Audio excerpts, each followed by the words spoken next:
Are you a lifelong fan of General Hospital?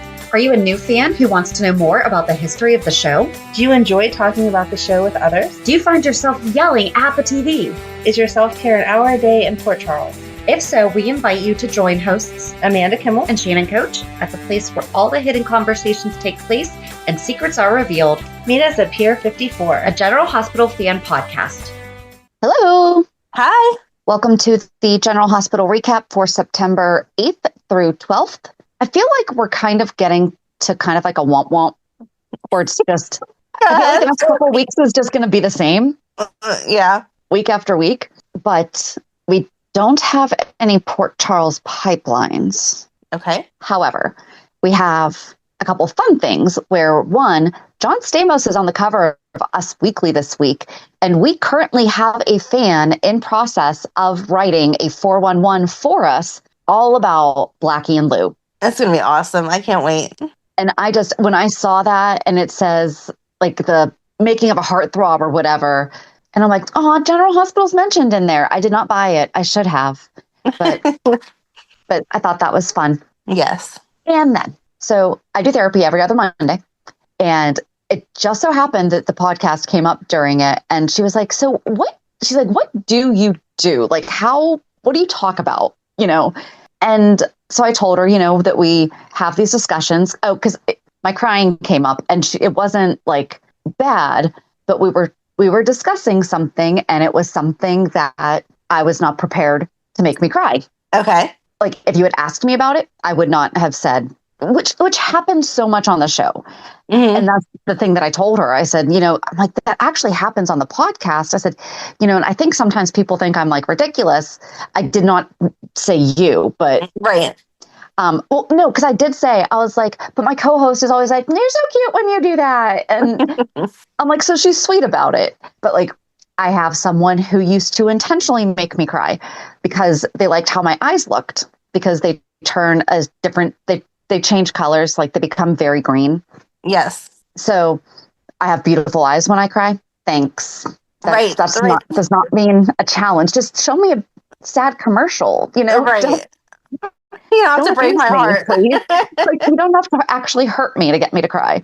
And so I told her, and she's like, no, she's like, when anyone, when we cry at commercials, when we cry at songs, when I think I shared, like, we went to Hamilton the week before, like, to see it in the movie theater. I know the show.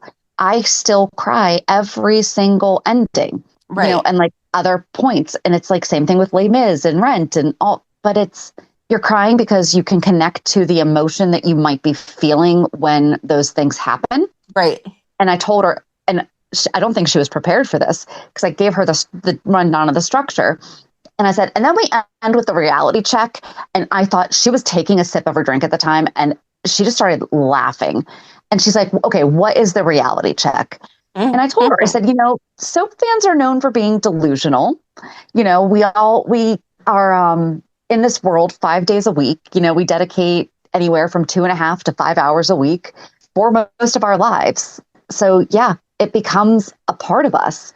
I'm like, so yeah, it can get very sad when, a person in real life dies, because that they're going to have to do this to the character. And yeah, we know that they're the character, but it can still affect us. Mm-hmm. And because we were also talking about like how there's still some like real life, because like I shared about Leo and how there's like some really great real life stuff into it. Right. But then, Jason's back from the dead again, so, but so I said, I was like, so we do this reality check at the end because, the joke is that people think soap fans are delusional. And she just thought that was the funnest thing.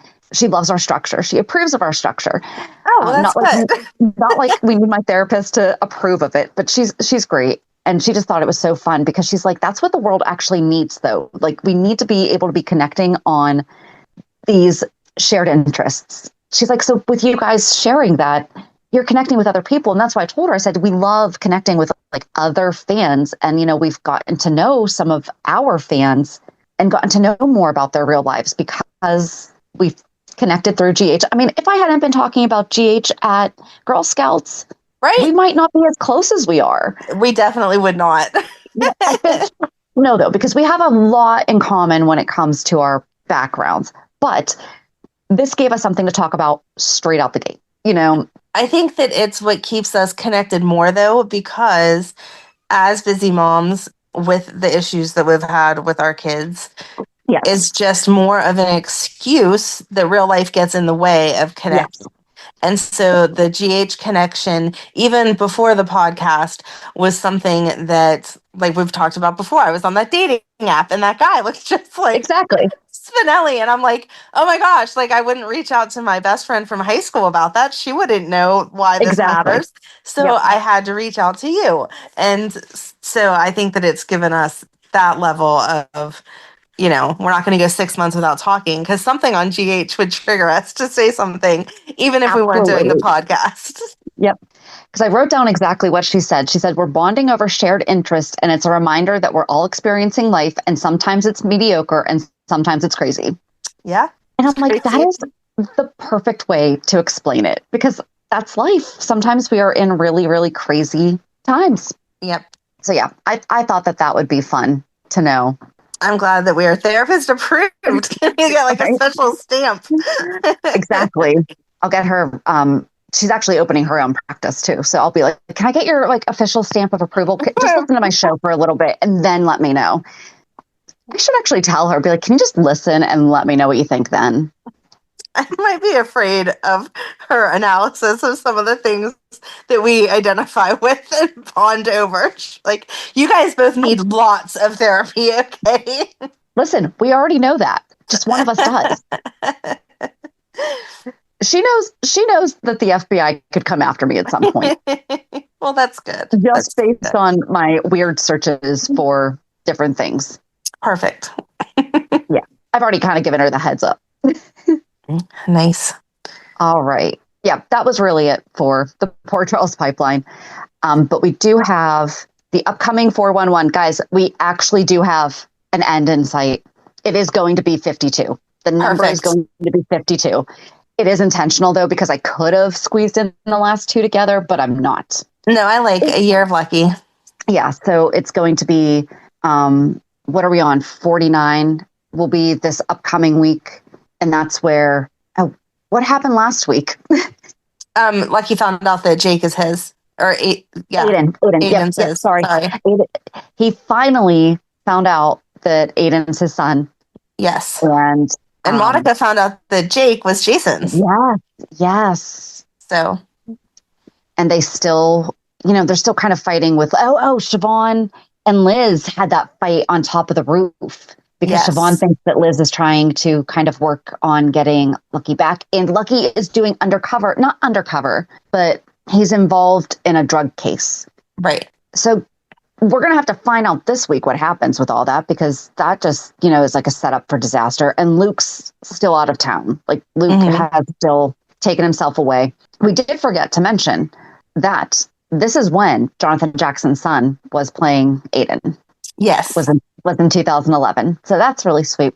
But so this upcoming week, we're going to talk more about, Lucky dealing with Aiden becoming his son, more about Siobhan struggling with, okay, now Lucky and Liz have a son together.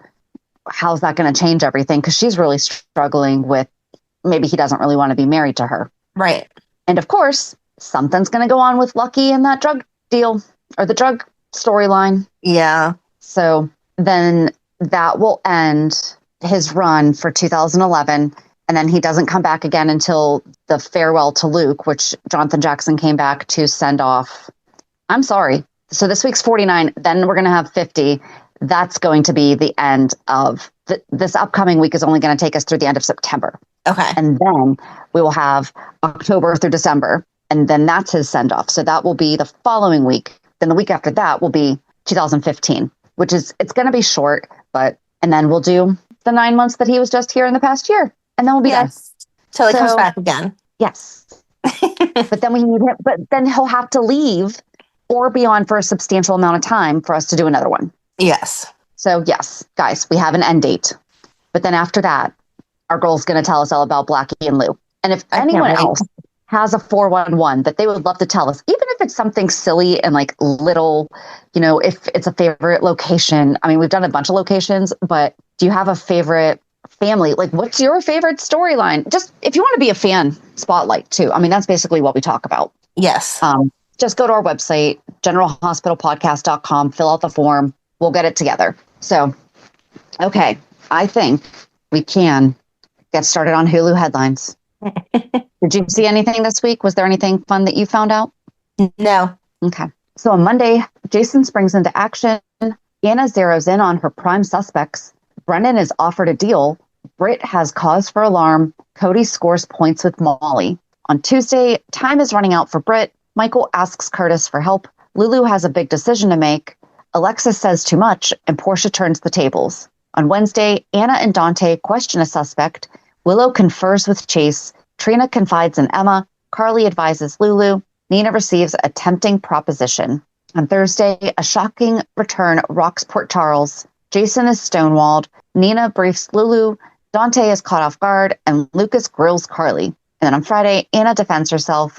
Dante and Lulu break big news. Elizabeth cautions Lucas. Sonny reveals his plan, and Brennan wants answers. Yep. All that happened. All those things happened? They did. Where do you want to start? Man, everything like kind of went together, and nothing was that great, but nothing was that whatever. I thought of you whenever they were talking about who could be in charge of Britt's research, and she was telling Pascal not to let her get blown up because they would be angry and that he needed to call them. And then there was the whole conversation about, well, it can't be Faison. His brain's in a jar. And I was like, we literally just talked about that last week. Here's the thing, though. They didn't say that it couldn't be him. I mean, obviously that is implied when you say that somebody's brain is in a jar. Right, exactly. But, well, no, because that was Valentin and, oh, yeah. Yes, I was happy for you there. It was a very good week. Tomorrow's my birthday. That was a great birthday present. Thanks, Valentin. Valentin for my birthday. So, Brennan was asking Valentin for help with who could be running this whole thing. Right. And Valentin tells him that, oh my gosh, his assistant, what's her name? Colette. Thank you. I don't know why I just blanked on that. I know that. Anyway, Colette has been a double agent for years. And I'm like, how did she make it into the WSB as your assistant or whatever if she has been playing double agent for years? Right. I don't know. That's concerning. You guys need to do better background checks. Like, what the heck? Just a bit.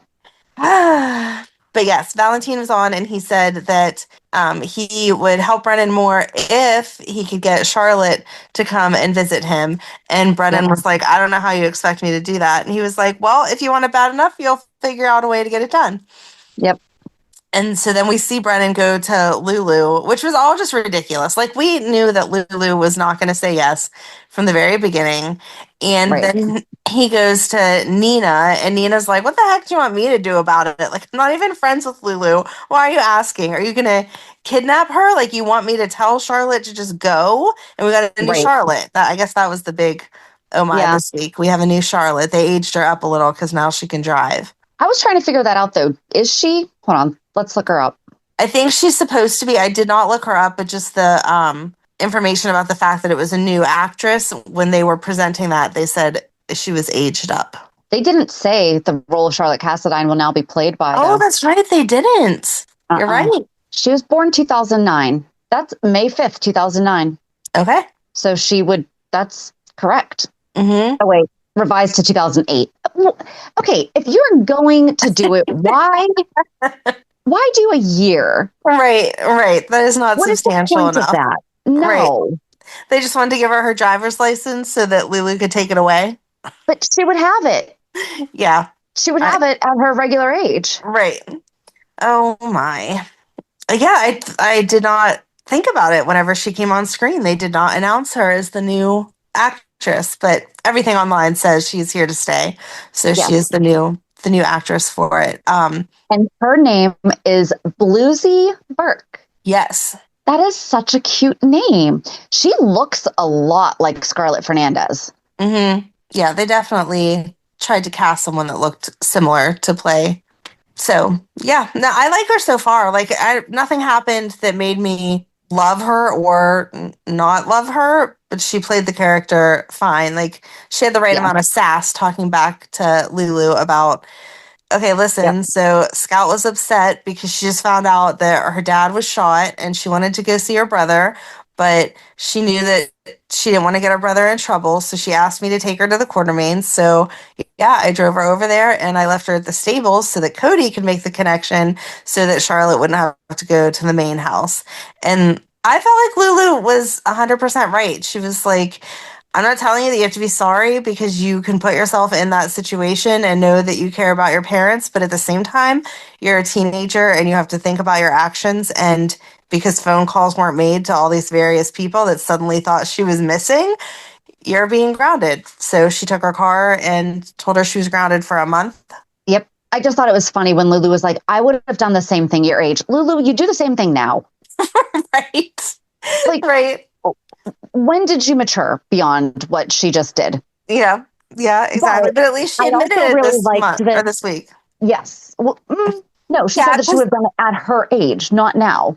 But Charlotte said something about, doing it even though she didn't care. Like that was whatever. Oh, And that's what I was saying. I was saying Lulu was saying that. yeah, yeah, no, I know. But Lulu replied back to her and was like, I wonder where you get that from. Like at least owning up Okay. to the fact that she kind of does whatever she wants to do all the time. Also. Yes. I did like that Charlotte was very clear. I know what it's like to be in this position. Like, thanks, Mhm. mom. Right. I And that's didn't the like thing I though. don't get. Sorry. They kept having Charlotte call Valentin dad. She never Not called him Papa. dad. Yeah. I felt like that was just wrong. I don't know why they Yeah. made that change, but because she was talking to Rocco and she was like, the only thing that I really value and miss is, and I was just waiting for her to say my papa, and she was like, my dad. And I was like, what? That's not what you're supposed to say. We're going to have to look into that, though, because what if it is just off the top of my head? I can't think of a time that she called him dad. But is there a difference between when she's talking about him being Papa versus dad? Like my Um, kids, they mostly call JD, but like they'll call him dad. They yeah. refer to him as dad. And if we're out somewhere, it's typically kind of dad first and then JD. But I don't know. Is there a time where she tends to? Maybe Papa was. I don't want to say whenever she was younger though, because I feel like it carried on as she aged. But is it more when they're So talking because he calls her Mon Petite that's true. and he doesn't call her that in reference to other people? Right, right. So All is right. that just? But I feel like that is something that she would talk to, or is she not saying it because Lulu is so against Valentine that she doesn't want to have her mom have any opinion of the fact that she has a term of endearment towards Valentine? Maybe. So she's kind of, because that's something that we saw too, was she was talking to Rocco about that with, you know, my mom just has like all these horrible things to say about my dad. And, Yeah. could it be that she's just trying to, you keep the peace. You just kind of, you don't rock that boat. Would you know that it's going to Right. capsize? Yeah. I did like so we saw Brennan talk to Lulu and her be like absolutely not, which we knew to expect.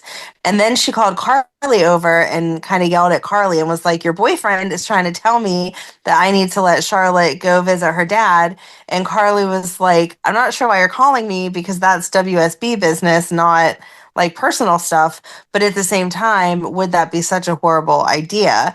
But I liked Right. that it was Nina that came in and was like, I talk to Charlotte all the time. And Lulu says, yeah, I know. I'm glad that you guys still have that relationship. And she says, yeah. And 90% of our conversations are how much she misses her dad and that she wishes she could talk to him and whatever. And it kind of was a light bulb moment for Lulu that she may want to reconsider. And then Nina even said to her, if you say no, Brennan's going to go directly to her, and then you're going to look like this horrible person. Where Right. instead, if you facilitate it, you can kind of control the narrative, and then you still come out on top as, oh, my mom was so nice. She let me go visit him. I don't think anything's ever going to make it seem like Lulu is so nice for letting her go see Valentine because she knows that is not what she wants to do. I don't think that even if she does let her, I think that Charlotte's going to be appreciative And I don't think it's going to help. I don't think it's going to change how she's a very smart girl. It's not going to change. She knows how her mom feels. She knows that her mom is probably just doing this because what's in it for her, not because it's what Charlotte really wants. And how dirty. Wait, so one of her punishments for being grounded is to clean off the porches. That's what Rocco's punishment was. How dirty are Lulu's porches? Her kids are never home. Maybe because of the dog now. They have the dog. Maybe he's like running dirt up on the porch all the time. Okay. I took it as like, although when did Rocco do it? Was that closer to the beginning of summer? I guess that could have been putting out the stuff and now we're closing up. There you go. Okay. That was just my first thought when she said that was, I'm like, how dirty are your porches? But anyway, yeah, like I don't think Charlotte's going to buy that Lulu has a change of heart for one visit. No, I don't think she's going to think that she has a change of heart, but I do think that even if it doesn't do anything good by saying no, it would do a lot bad. Yeah. And so it's better to say yes. And then Lulu got the call from Rocco that he had hit his head on a tree branch whenever he was looking for the dogs. The dog escaped because he was off his leash because it was all tied up weird. And Obrecht was the one taking him to the hospital. And Lulu asked Nina to go with her, which I thought that was like showing a smidge of maturity for Lulu to be able to say, listen, your aunt and I do not get along very well. How about you come with me to kind of buffer things out? So Yep. I was a little bit proud of her. Like, good job for recognizing that before you get there and start yelling at people. And her and Dante thanked Obrecht for bringing Rocco in. Yes. So, however, I think we can skip to that because I don't think that really, we can go back and talk about what got us there. But Britt just shows up at the hospital. Right. She doesn't even try to call Obrecht. Like, Jason tells her Obrecht is in Port Charles and has been talking about how she misses you. And she doesn't even try to call Obrecht first and be like, hey, I have some shocking news here. I'm alive. Like, I understand she needs to get her prescriptions. She also knows how to call them in. And people can pick them up for you. You can get them delivered now. I'm not sure how you get a prescription called in when you're dead, though. Well, she's been getting them. However, I mean, she could be using a fake name. Oh, I guess that's true. I don't know. I was thinking, yeah, like you can't just go to the pharmacy and be like, hey, pull up my file from 2 years ago before I was dead. Right.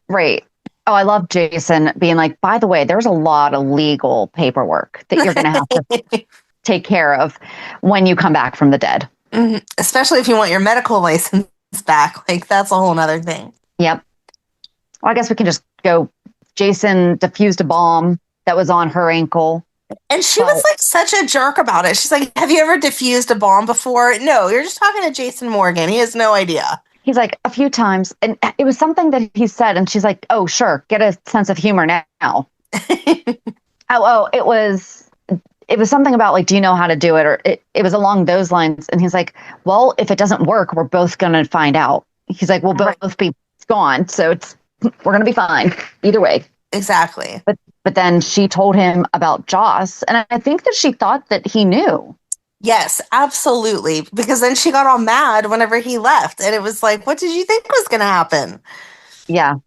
So he went and saved Vaughn and Joss and then came back and rescued Britt. Yeah. And she like winded him because she was like, after you left, he came in, said, I have an hour to live. I'm now down to 24 minutes. So glad you were off taking care of Joss because you care about Carly. And it was like, no, even if he didn't care about Carly, he would still most likely go help Joss. Like, she's a young person. Right. Like, remember all those things you were saying? I don't understand why Joss is here. Did you know that Joss is WSB? All these things. He's thinking the same thing. And if Britt's thinking she's not qualified for this, so is Jason. Right. So that's why he went, to make sure that she didn't die. And I guess they didn't kill them because they wanted to test some radioactive stuff on them. Right. They said that one of their rooms had a leak and they thought that they fixed it, but they wanted to test it first using them. Yep. And so that was why they didn't kill them. How considerate. Right. But yeah, Jason killed a guy, two guys. Mm-hmm. I did like how they had Vaughn and Joss like saved them, turn around and save them because he went back and got Britt, and then on their way out, the bad guys stopped them and Jason. I mean, I'm sure he could have handled it eventually, but Vaughn quickly helped diffuse the situation so that they can move on. Yeah. But Pascal got away. Yes. So he's going to Valentin or Faison. Faison's brain's in a jar. It could also not be. Although my poor husband, JD, right before we started recording, guys, you know, he's like in love with the idea that Faison's coming back. He says to Amanda, he's like, you know, they could just have like plastic surgery where it's somebody was like, it's him, but he's pretending to be someone else and like whatever it was. And then I remembered Faison's mask. Right. And I was like, JD, they legit did that with Faison. Right. Because that was Duke. Yes. Oh my gosh, that was crazy. Okay, we're going to have to, I need to make him watch more of that would Faison. be the best, have JD do a 411 on Faison. Oh my gosh, that would be great. Yeah. I will request that. But it's also difficult to find because remember we did the whole cartel. Yeah. And now it's off YouTube. Right. So I feel like that would be that'd be interesting. I would just love his perspective on it and how excited he gets is cute. It is. He just likes the way that he talks. You have heard him do impressions. Mm-hmm. He gets very animated and he just likes the way it was one of the first episodes that he saw I was watching. And it was, I guess he went into a restaurant and it was the way that the host asked, like, who are you? And he's like, Cesar Faison. Like, right. Seriously, like, you don't know who I am? And there was just something about it that he loved it. And so like he started looking up things and he's like, he's really creepy about Anna. I'm like, yes, he is. Yes. Oh, it'd be so fun. That would be. All right. I'll get on it. Yeah, so we don't know where Pascal was going. Jason and Britt went back to Port Charles, and Joss and Vaughn went to Australia to make her original cover look like it was real. Right. And they're just like this lovey-dovey romantic couple. All of a sudden, I know they hooked up, which we made fun of, how they, you know, killing someone never brings two people closer. Right. So they had the whole hookup there, but like Vaughn has been taught not to get involved with your coworkers here. Yeah. And now he's on this mission and they like walk into this room or walk in like to this hut or whatever. And he's like, oh, I'm so glad to be back here because I couldn't do this on the beach. And like instantly throws her down on the bed and they go at it again. And I'm like, really? You don't think the WSB knows where you are and that they're going to send someone for you? Even if it wasn't Brennan himself, you don't think someone's coming to look for you? I thought it was going to be a dream. I thought it was going to be they were on their way back. And Joss wakes up and is like, oh, you know. Oh, that would have been good. Yeah. You know, because she's been trying to not have these feelings, like the quote unquote. Right. Remember, we talked about when the shift was that it looked like she was starting to think, oh, shoot, you know. But yeah, this is definitely, it's not his first mission. You think this is the first woman they've ever hooked him up with? Right. Right. And so then Brennan comes in and they both grab their guns. And then he's like, all right, I'm going to step outside for a minute for you guys to get yourself composed. But no, this is not what you were signed up for. I will say that was pretty cool. That was a good scene where they both were very quick. At least they were quick. They weren't like fumbling for them. Right. Right. And no sheet slipped and we're good. Yes. Yes. I was not thinking that he was going to barge in that door, though. I didn't think it would be him. I thought that it would be someone else like on their team. Like obviously they're supposed to have ops like all over the world. So I thought someone else would have been knocking on the door being like, yeah, this isn't where Brennan was sending you. So why are you here? Right. You think that they don't have trackers on you guys? Come on. Exactly. So yeah, they definitely have Life 360. Definitely very, very odd. But I also thought it was weird that, so back like at that same time or whatever, we see Jason show up to the police station and Carly's shocked to see him. And he's like, yeah, it's nice to see you, whatever, but I need to talk to Anna, and kind of kicks her out. She gets mad. Typical Carly. But then he starts yelling at Anna about how long did you know that Joss was in the WSB? Why didn't you tell me? And she says that she couldn't tell him because Brennan would have her arrested and sent to the same prison that Valentin's at if she would have, betrayed the trust of the Bureau or whatever. And she asked Jason, are you going to tell Carly? And he's like, no, I promised Joss that I wouldn't. Why would you make that promise? And why would you hold to it? Yep. Like, I'm sorry. No. I love your kids. If they came to me with a big secret, I would try to help them through it. Something like that, I'm going to let you know when they're in danger. Exactly. There are limits to being the cool aunt and uncle.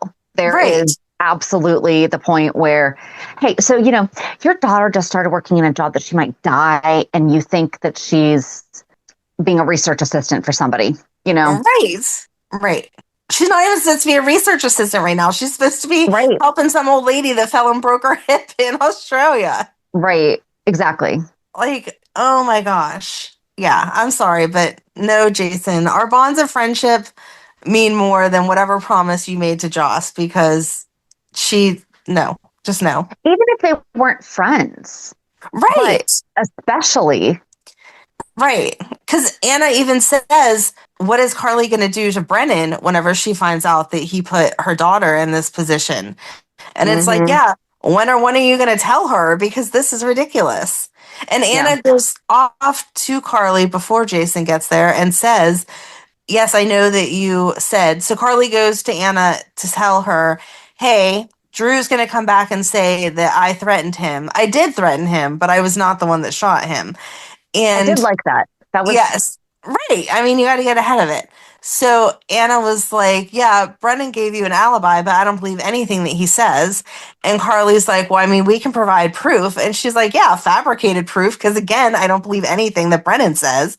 And Carly's like, what do you mean? And Anna's like, that man lies about everything. He's the best liar that I know. So being that Anna knows him that well, and now knows that Jocelyn is in the WSB, you guys are all really just going to stand around and be like, oh, we promised we wouldn't tell anyone.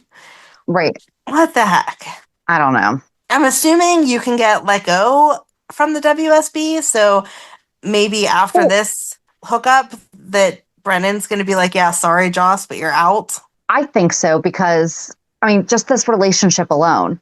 And it's not like they even waited months and then it was just too much for them. I mean, they waited minutes. Right.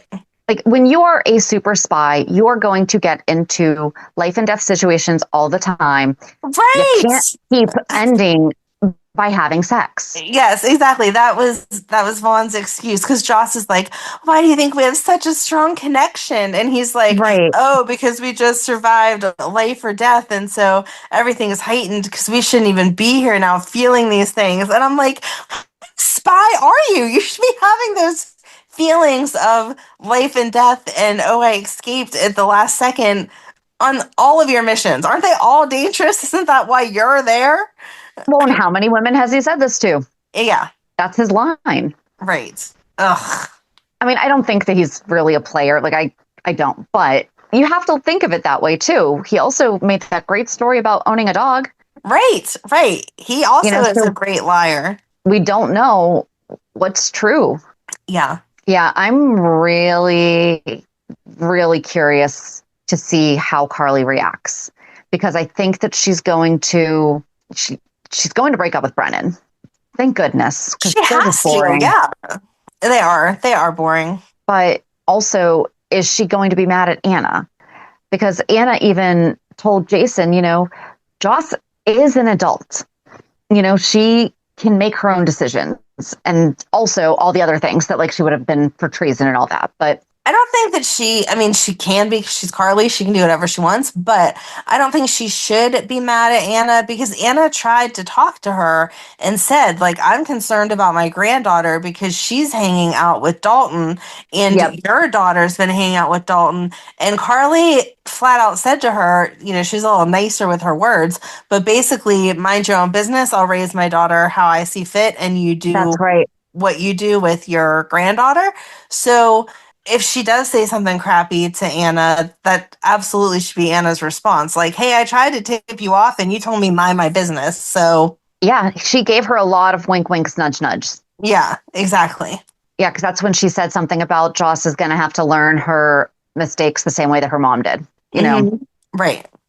But I just think that it is beyond Carly's capacity to understand that Joss would even be doing this. Right. Like, this is absolutely not anywhere on her radar. Yeah.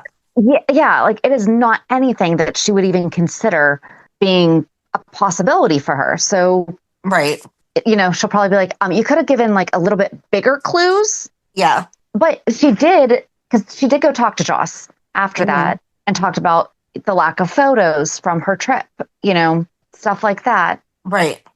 Yeah. I just hope that it's like a Band-Aid and gets just over and done with, though. Like, let's just move on from it. They're going to break up. Oh no, Jack lied. What a shock. Right. Yeah, I'm ready to just, like I keep saying every week, I'm ready to see who's behind everything and just stop dealing with Brennan because I'm tired of hearing him. Like, yeah, he's not really doing anything except for relaying information back and forth and being shocked that other people are double agents. Right. So.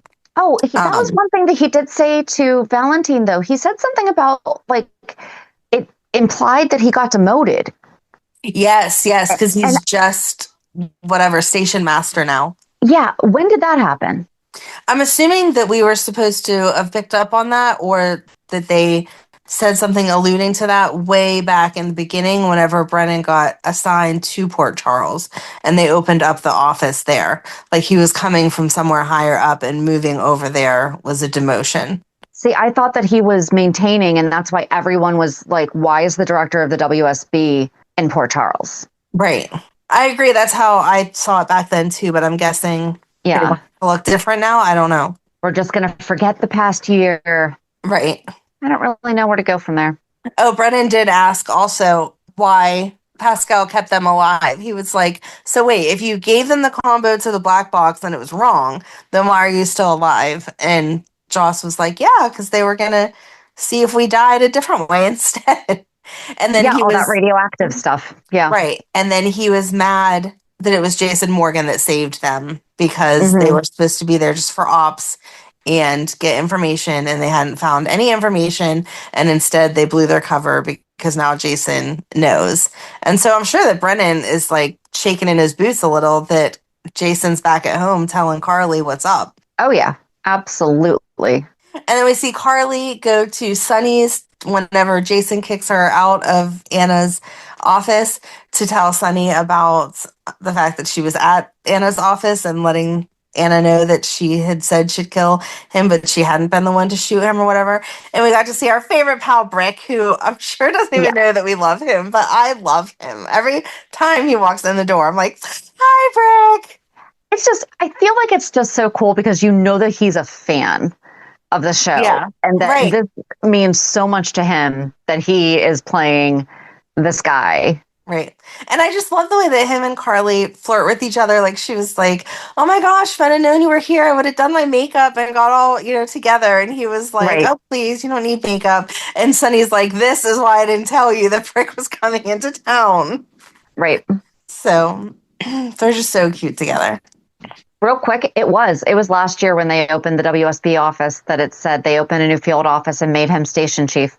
Oh, okay. I definitely thought that when they opened it, it was like, why is the director here? Yeah. I remember people asking that, like, why is he here? Why do we suddenly have an office? We don't have to. They do this to us all the time. They do. But yes, Carly and Brick, super cute. And Brick was there because he changed the money trail so that it's going to look like it came from Drew instead of Sonny. But I still don't think, I don't know. I'm wondering how they're going to find that out. I mean, I guess they can I'm sure there's obviously forensic accounting and stuff, but Brick made a point of saying the papers are in Drew's safe, but we heard Drew say to Dante, I'm not giving you permission to go in my safe. There is sensitive information in there. And so I hope that however else they would look at the information, that they actually go and do that so that they can see that then it looks like it came from Drew. And then if they they had get a a whole, warrant, yeah, he has to let them. right. And what if Kai tips them off because Drew asked him to go get stuff out? And he's like, dude, your house is a crime scene right now. Right. I can't go in there. Do you think they're really going to let me go in there and get stuff out of your... And Drew's like, I'm sure there's not someone there 24 hours. You have a key, just go in and get it. Because, they're not Right. dusting for fingerprints or anything like that. No. And looking to see, I'm sure there's no surveillance on the house at all. No, exactly. Because, the perpetrator never goes back to the scene of the crime. Right. Well, especially since they're the ones who left the umbrella. Yes. They're going to need their umbrella. They are going to need their umbrella. But that was already, evidence has already seen that. So I don't know that it's going to do much for them to take it. Well, and then Michael, I was so disappointed in him for a minute. Yeah. But he talked to... Did he talk to Diane? No, Marco. Marco was with him. Diane couldn't be his attorney because she was Alexis's attorney. Yes. So she sent Marco, and I did like that Marco said, I understand our dads don't like each other. Just know that I am going to do my job here and all those things. Mm-hmm. And Michael said, I trust Diane. She would not have sent you here if she didn't trust you, especially with him. Especially with him. She would not have. So Michael goes in, talks with Anna, gives his rundown of how he was with who he now knows to be Jacinda. And then Dante came in and he stayed there. Yep. And Anna's like, so what did you think about your brother's alibi? And then... Yeah, that was all weird. The fact that we see Michael leave and then Dante goes to Jacinda's. Right. And so Dante was at the police station and heard that confession, which I don't know why he would be a part of that. And then he goes to Jacinda's room and is like, oh, yeah, I'm his brother. So can you give me an accurate report of how your evening went? And she lies because her and Michael have already had a conversation about it. And then he's like, yeah, I know this is your hotel room, but can I have a moment of privacy with my brother? And so they kick her out, she goes to take a shower, and he says to Michael then, I totally don't believe your alibi. Why are you paying this woman to lie? And it's you are way too close. Why is anyone letting you question anything to do with Michael for this case? But nobody can, because Chase can't, because he lives with him. True. So we don't have any other detectives. There has to be another detective somewhere. Oh, what happened to Detective... Oh, what was his name? He was last year. I have no idea. This is why I keep the running tally of new characters. Hold on. Bennett. And I didn't even get there yet. Hold it. Isn't it Detective Bennett? I don't know. Long list of characters that were one-time wonders. All right. Detective Bennett, General Hospital. Boom. Detective Bennett. I'm impressed. He was portrayed... Wow, I don't know my years, though. He was portrayed by Kendrick Cross, January 3rd through February 22nd, 2023. He returned on July 20th, and then he came back again January 29th, April 1st, and 2nd, 24. Okay. Although he does not currently have a first name, Kendrick Cross likes to call him Calvin. And it was confirmed to be his first name on April 23rd, 2024. I feel like that's kind of how Rial told us that Taggart didn't have a first name and then it became Marcus. Right. He decided, yes. Yeah. And wasn't it, he had his son before Taggart got the name. So his son, right, his name's Marcus. And then they were like, oh, hey, why don't we make that Taggart's first name? Yes. Things you learn in a DMV parking lot. Exactly. I miss him. And we talked, we forgot about him this week. Yes. Curtis and Portia are driving me crazy. We just need it to be done. She says to Isaiah, oh, I wish I could have just stayed in your bed. And he was like, is that because being with me was so good, or because you didn't want to have to be here to operate on Drew? And she's like, well, mostly because I know it can never happen again. And I'm like, really? Isn't that what you said after what happened in your office happened? How many Right. more times are you going to hook up with this man and every time be like, but it can't happen again? It's just not appropriate. Well, to be fair, what she said in the office was this can't happen here again Oh, okay. Okay. because she's his superior. But yeah, if I was Isaiah, I would be so offended by how she said that. Mm-hmm. And she's like, "Oh, you're a stress relief, Right. Right. girl. Wow. Just wow. And We need then, another conversation." right. And then we see Curtis come to her eventually. Well, first we see Trina come to her, and Trina's like all upset about, oh, I know that you and dad are having issues. And I'm like, are you not going to tell her that you and dad decided, like, you're no more, it's done, it's over? She kind of Yeah, has a right to know. Like, that was an official conversation according to both of you. So maybe someone should tell her. And Trina's trying to just find out if there could be another copy of that test because she knows that they have got, or the test results. She knows that they got the only copy that they know of that was in Drew's safe, but was there any more? And so she's like being all happy about, well, maybe now this is finally all going to end and Drew will be happy because you saved his life. And Portia's kind of right. like, no, we know Drew not to be that kind of guy, but whatever. And then she leaves, Trina leaves. And then a little bit later, we see Curtis come in and he's like, I need you, if you can, to still act like we're a happily married couple because we don't want anyone to keep thinking that I did this and then pull reasons of why I would do this and then you'll get involved. And I'm like, I'm pretty sure that enough people have seen the flirtation between her and Isaiah and her whining about her Hmm. and Curtis enough to realize that they're not this happy married couple. Right.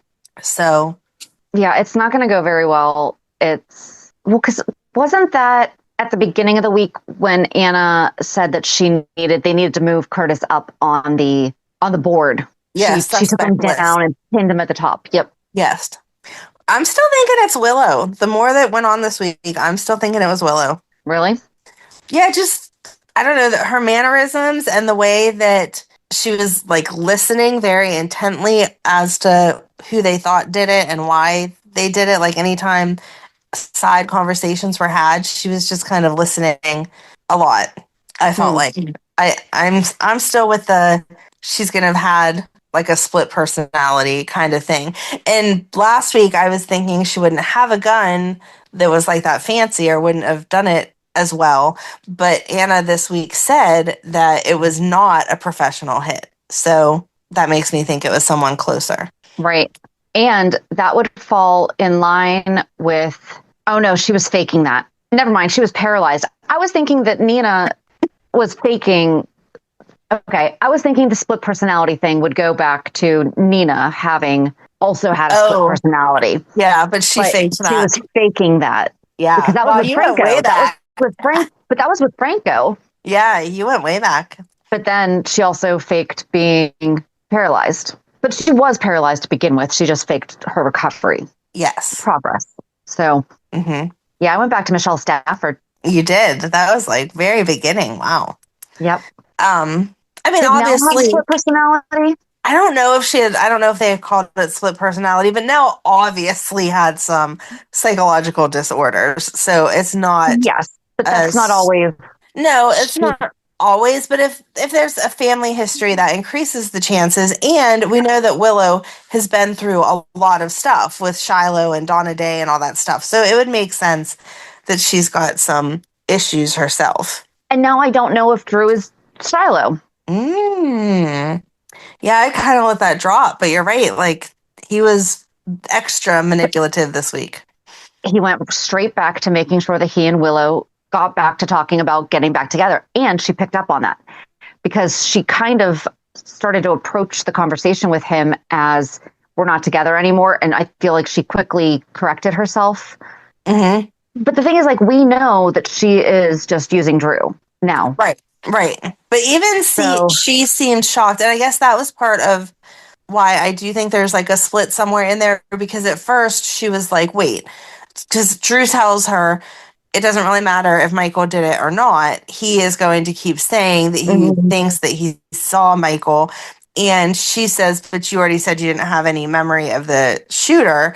And he said, yeah, but that's the way that traumatic memories come, is they just like flood your brain. And so I can say that, in a couple days, couple weeks, whatever. And she was like, so you're just going to flat out frame him for this? And he's like, yeah, I got to do what I got to do. And for a second, you see her like, no, that's not okay. You don't just go around framing people. Right. And then she kind of catches herself and is like, oh, yeah, I would do anything to get my kids back. And it just felt, I don't know, kind of like an internal conflict there. But so then it wouldn't be split personality because she's aware of it. Okay, well then whatever it is, whenever you're aware of it. But I don't know that she's aware of it. Was she aware when she was doing this stuff with Daisy? She kind of had that same look. Are you sure? Because she told somebody. Who did she tell? She told someone she told Drew. She was upset. Like, would she have been in a manic state when she was telling him? Yeah, I don't know that she ever, because even that day that she lied to Nina about how she got to meet, it was 4th of July or whatever, and she was like, oh, there was traffic on this road, so I had to take this road, and there was that or whatever. It didn't seem like she was fully with what she was saying. So do you think that Nina knows that it's Willow? And that's why she gave the alibi. Oh, they're going to pull all the footage of all the cameras to make sure that that walk happened, to make sure that Nina dropped her off, to make sure that Nina left and came back. I think it's Liz that's going to end up tipping the police off to it, because she noticed that Willow was gone and came back and was all wet. And so Lucas said to her, because Lucas was concerned that she was going to bring up the fact that Carly said that she was going to kill Drew. And Liz was like, I'm not going to like go to them and say that. I understand where Carly was coming from. But if they ask me, which they're going to, because Drew's going to bring this up, I have to be honest with what I saw. I can't lie. And then she kind of got that look also, like, I can't lie. So if they keep asking me questions, I'm going to have to press the fact that, Willow wasn't gone the time that she said she was gone. Like, she came back soaked. Right. And without Nina, which I know they say they met outside, but the cameras will disprove that. Right. I don't know. I at least wish Drew had stayed in a coma for a while, because of course we know that he's going to be framing Michael. Mm-hmm. So I was excited about a whodunit. Yeah. And now, I mean, we still have it, but he's participating in it and he's manipulating it. So right. How is this going to blow up in his face? That's the thing, is that it is. Yeah, I'm wondering if there's something else that Kai is going to end up knowing. I feel like Kai is going to be a very important part in all of this, just because he does still trust Kai and will say things like, oh, go into my house, even though no one's supposed to be in there, it'll be fine. So I think he's going to get some extra information, or he's going to either confide in Kai, or Kai's going to overhear him saying, because I mean, he wasn't very quiet about it. Oh yeah, I'm totally going to frame Michael for this because I want to get Willow's kids back. Right. Oh, and he did say that he was getting the ring. Yes. And he asked about, did it get stolen? And they were like, no. Oh, and we found Scout. We did find Scout, because that was the whole Charlotte took her to the stables, but it was Cody calling Molly and being like, I think I have something that belongs to you guys over here. You might want to come pick this up. Yep. Well, I think that's like kind of how we ended last week. You're like, I really don't know why Cody is calling Molly. Well, that's right. Right. I'm glad that there was a good reason, because it was like, in the middle of all of this, what is he calling about? But I didn't like that Molly was kind of like, yeah, no, don't really call me. Like, thanks for this, but don't really call me. She has to get past that. I know he shouldn't have been taking money from Christina, but he really likes her, and they're so cute. I want another cute couple. Maybe it's just a don't call me right now. I hope so. Let me get through the fact that my niece is going through all this right now. But, maybe they can, because she didn't completely blow him off. She wasn't. No, she wasn't rude mean about it. Yeah. But she was kind of firm with the no, it's okay. Yeah.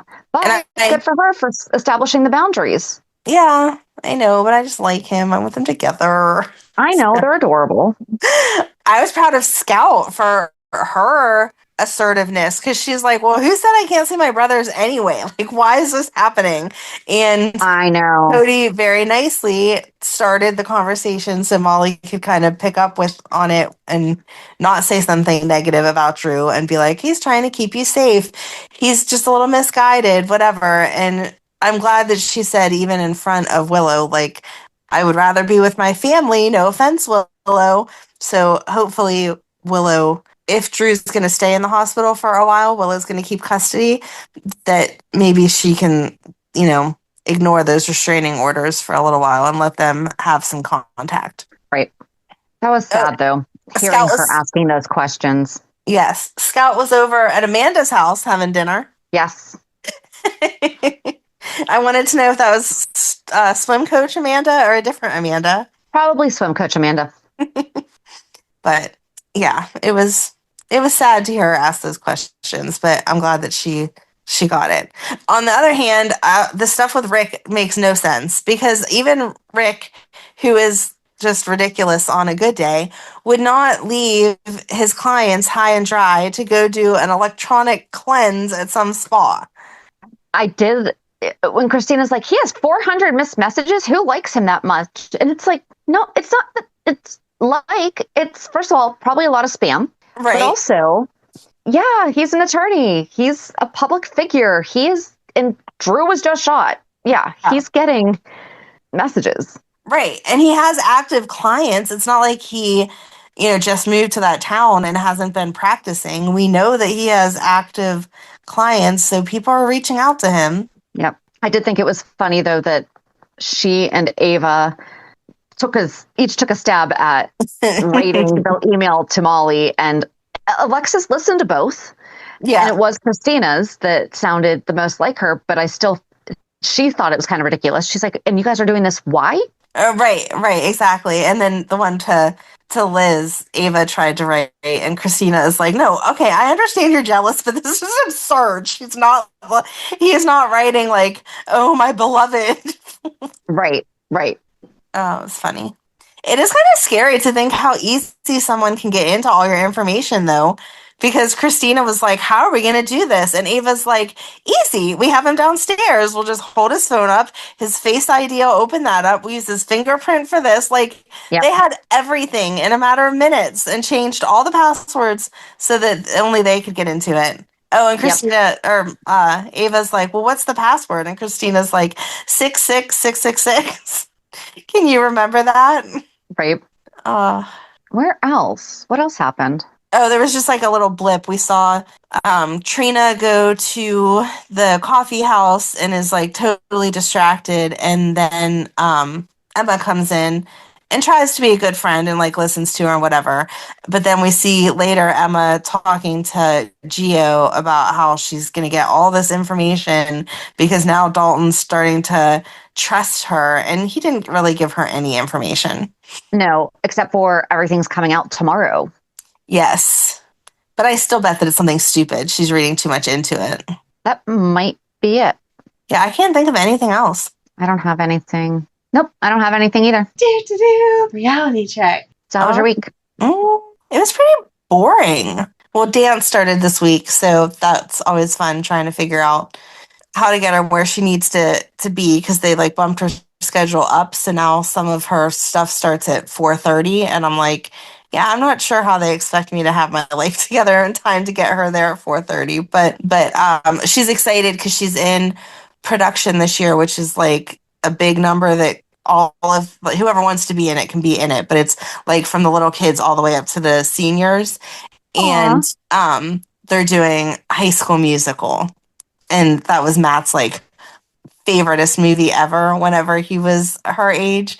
And so she came home and called him and was like, we're doing High School Musical and I get to be one of the basketball players and like the song is Get Your Head in the Game, blah, blah, blah. And I was like, oh my gosh, so excited. That is just so cute. I don't know anything about High School Musical other than Zac Efron. Yeah. I don't know how you avoided all of those, but okay. Well, my age and my kids, they're just younger than. Yeah. Okay. Yeah. So were you like Teen Beach Movie? No, No? You didn't have a Disney movie that you had to watch 100 times? I don't think so. Oh, wow. All right. I don't think so. No. Wow. All right. I'm gonna get them all on I was gonna say Well, tape because that's how old I am for you and make you watch them all. But High School Musical was actually cute, and it was nice to see Matt, especially at that age, get into like musicals. Because then Zac Efron went on to Hairspray, and Matt wanted to see that, and so it was a good time. They were good movies. I always tried to do movie time with the kids, get like their special dollar box of candy or whatever and sit down and yeah. watch a movie with them, so they were entertaining enough that I wasn't bored out of my mind and good enough that the kids were entertained by them. And our mutual friend Becky loved that one so much that that was the CD that she had in her car all the time as the kids were growing up, like even as they were like Madeline coming up and shouldn't have known anything about High School Musical until the TV show came out. Becky was still listening to that CD, so it Aw. was funny. Yeah, so that came out in 2006. So my son was 4. Oh, okay, yeah. And then Teen Beach Movie was 2013. He was 12 or 11. So he Okay. wouldn't have been, Okay. yeah. If he were an 11-year-old girl, he probably would have. And I mean, I am like Ms. Musical. So, I mean, there is absolutely, my husband and I fight all the time about which one's better, Grease 1 or Grease 2. It's Grease 1. He Oh, just thinks that absolutely. motorcycles, he thinks Johnny Nagarelli is better than Danny Zuko. No, no, I'm sorry. You Great. can let your husband know he's wrong on that. He does have a crush on Michelle Pfeiffer. So I let him go on that. Cool Rider is a great song. I like Grease too, but it is not better than No, Grease. no, absolutely not. Mm-mm. But so, I mean, there's absolutely nothing that's saying because my son, but Right. at that age, he wasn't into It- that's when Ninjago and all that stuff was around, right? So that would have Probably. been, so Okay. yes, I Yeah. know Ninjago. I just think it's funny that there's not, because I mean, I've seen a lot of them because of the way that my kids are staggered and Yep. then just like babysitting other people's kids. So I know most Disney musical movies, but I know yeah. all the old ones. I know all the older ones. And that's the thing is that I show them those. Okay. All right. Well, next time Yeah. you have free time, you have to watch High School Musical. Um, but yeah, so that's Listen, I just watched Glee for the first time last year, which everyone is so surprised that I did not watch that show when it came out. But I'm like, yeah, I have a problem with covers. So yeah, I did not like I would watch that here or there whenever my niece would watch it, but I did not sit down and watch it. So yeah. I'm with you at that one. But anyway, so that was the exciting news of the week for Madeline is that they are doing High School Musical. And so Yay. I'm sure Matt will have to go to one of the comps to see it done. And then I said last Friday, Emily had graduated beauty school. So we're still just like riding the high off of that. And Megan decided that she wants to ride a motorcycle. So she took her motorcycle permit test this week and got that and went out today and bought a fancy super protective helmet, which I'm 100% grateful that she understands how important it is to be safe and protected, but motorcycles are absolutely not my thing, so I'm just going to block it out of my mind because I don't want to think about it. I'm with you. And yeah, that was it. I had like nothing personal exciting. Sunday is Ryan's birthday, so I guess that's kind of exciting on the more personal whatever, but he doesn't get all excited about his birthdays like I do, so somebody else's birthday is coming up. Yeah, mine's tomorrow. See, that's so easy for you to remember mine and Ryan's. And then like I have a friend who's is today. Oh, well, super easy then. I love it. Yep. Yeah, we kind of had my daughter had another photography class a lesson this week. Next one we're actually going to go to a horse stable because one of the horses just had some babies. And so she's going to show her how to photograph, baby animals and horses. Oh, that'll be so fun. Yeah. We had our first yoga class back since July. Yay. Really, she's just still fighting that cough. So we took her to urgent care just to make sure that it wasn't anything else. And it's not. It's just an annoying cough that she's working her way out. So I'm hoping next week we get just back to it because she gets like these coughing fits that just limit stuff, because you don't want to be out doing something and then she's in the middle of having one and it's Right, right. Even if you know she's okay, people are looking at you like, oh my gosh, what are you doing? Right. Exactly. So, but we haven't had a ton of stuff really to be doing outside the house. Oh, I helped out at the chamber golf outing yesterday. Like that was really, and JD's been sick. So yeah, pretty much just like a nice little sick. Oh, and then Cody has an ear infection. Aw, poor Yeah, so puppy. I'm just going to leave my house. Right? So Cody's a dog, guys. I mean, not that that's not okay, but I'm just saying, like, in case you don't know who that is, it's my aunt's dog. And then she was feeling like a little funky. So yeah, I'm going to leave my home. Mm-hmm. Yeah, you need a vacation from those germs. Yes, yes. But yeah, not a whole lot, work. Yep. Work's work. It's a good time. Wow, we're so boring. Yeah, exactly. Well, we gave our opinion on is it the aughts? Isn't that the aughts? Never mind. That was the first 9 years. What are you talking about? The decades. The decade of the aughts was the 2000 to 2009. Okay. So what were the tens? The tens? I think so. Okay. Or early the tens. Sounds so weird. All right. Movie review. There you go. Yeah, it does sound weird. But we won't be so boring on Thursday as we continue talking about Lucky Spencer. And I think this one is still Lucky and Liz. It might be. No, it's not. It's just Lucky. All right. Well, then, on that note, have a good week. And we'll meet you at the pier. Bye. Bye. If you enjoyed today's show, we invite you to go to pier54podcast.com to subscribe on your favorite platform. Don't forget to leave us a review. And you can also follow us on many social media channels. Just search for Pier 54 Podcast. Also, we are not perfect, so if there is something that we missed or messed up, just let us know by emailing us at pier54podcast@gmail.com.